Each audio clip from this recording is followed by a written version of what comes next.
ಒಂದು ಕ್ಷಣ ಎಲ್ಲವೂ ಶಾಂತವಾಗಿತ್ತು. ಆದರೆ ಮುಂದಿನ ಕ್ಷಣದಲ್ಲೇ ಆ ಪುಟ್ಟ ರಾಷ್ಟ್ರದ ನೆಲ ಭಯಾನಕವಾಗಿ ನಡುಗಿ ವಿಶ್ವವೇ ಬೆಚ್ಚಿ ಬೀಳುವಂತೆ ಮಾಡಿತ್ತು. ಈಗ ಅಲ್ಲಿ ಕಣ್ಣಾಡಿಸಿದಲ್ಲೆಲ್ಲ ಹೆಣಗಳಂತೆ ಉರುಳಿ ಬಿದ್ದಿರುವ ಕಟ್ಟಡಗಳು ಕಾಣಿಸ್ತಾ ಇದೆ. ಅಷ್ಟೇ ಅಲ್ಲ, ಸುತ್ತಲೂ ಆ ಕ್ರಂದನದ ದನಿ ಪ್ರತಿನಿಧಿಸ್ತಾ ಇದೆ. ಅಷ್ಟಕ್ಕೂ ವೆನೆಜುವೆಲಾ ಅನ್ನುವಂಥ ರಾಷ್ಟ್ರದಲ್ಲಿ ಇಂಥ ಬೀಭತ್ಸ ರೂಪದ ಭೂಕಂಪ ಸಂಭವಿಸಿರುವುದು 1000 ವರ್ಷಕ್ಕೊಮ್ಮೆ. ಈಗ ಸಂಭವಿಸಿರುವಂತಹ ಈ ಭೂಕಂಪದಿಂದ ಅಲ್ಲಿ ಯಾವ ರೀತಿ ಹಾಹಾಕಾರ ಸೃಷ್ಟಿಯಾಗಿದೆ, ಎಲ್ಲಿದೆ ಅಲ್ಲಿನ ಭಯಾನಕ ಚಿತ್ರಣ. 32 ಸೆಕೆಂಡ್ 2 ಬಾರಿ ಭೂಮಿ ಗಡಗಡ, ಸರ್ವನಾಶವಾದ ವೆನೆಜುವೆಲಾ. ನೋಡ್ತಾ ಇದ್ದಂತೆ ಹೃದಯ ನಡಗಿಸುವ ದೃಶ್ಯಗಳು. ವೆನೆಜುವೆಲಾದಲ್ಲಿ ಪ್ರಕೃತಿ ತನ್ನ ರೌದ್ರಾವತಾರವನ್ನ ಪ್ರದರ್ಶನ ಮಾಡಿದೆ. ಈ ದೃಶ್ಯ ನೋಡಿ ಜಗತ್ತೇ ಅಕ್ಷರಶಃ ಬೆಚ್ಚಿ ಬಿದ್ದಿದೆ.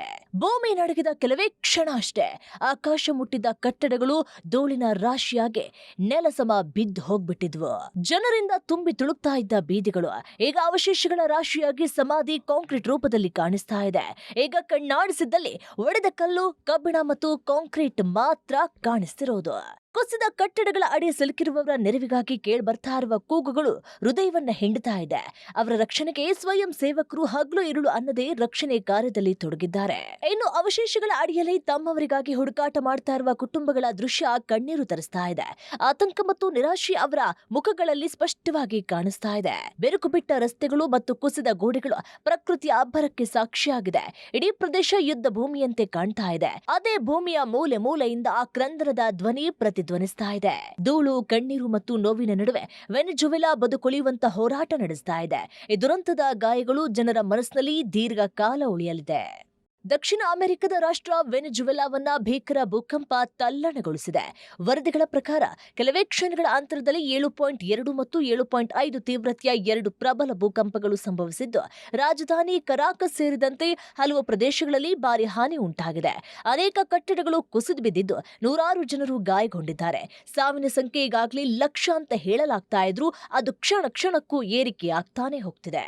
ಈ ಭೂಕಂಪದ ಬಳಿಕ ಮತ್ತೊಂದು ದೊಡ್ಡ ಆತಂಕವೂ ಎದುರಾಯಿತು. ಕೆರೆಬಿಯನ್ ಸಮುದ್ರ ಪ್ರದೇಶದಲ್ಲಿ ಸುನಾಮಿ ಅಲೆಗಳ ಭೀತಿ ಎದುರಾಗಿದ್ರಿಂದ ಹಲವು ದ್ವೀಪಗಳು ಮತ್ತು ಕರಾವಳಿ ಪ್ರದೇಶಗಳಿಗೆ ಎಚ್ಚರಿಕೆ ನೀಡಲಾಯಿತು. ಪ್ಯೂರ್ಟೋರಿಕೋ, ವರ್ಜಿನ್ ದ್ವೀಪಗಳು, ಅರುಬಾ, ಕುರುಕಾವೋ ಮತ್ತು ಬೊನೇರ್ ಸೇರಿದಂತೆ ಹಲವು ಪ್ರದೇಶಗಳಲ್ಲಿ ಸುನಾಮಿ ಎಚ್ಚರಿಕೆ ನೀಡಿ ರೆಡ್ ಅಲರ್ಟ್ ಅನ್ನು ಘೋಷಿಸಲಾಗಿದೆ. ವೆನೆಜುವೆಲಾ ಭೂಕಂಪ ಸಂಭವಿಸುವ ಪ್ರದೇಶಗಳಲ್ಲಿ ಒಂದೆಂದು ಪರಿಗಣಿಸಲಾಗಿದೆ.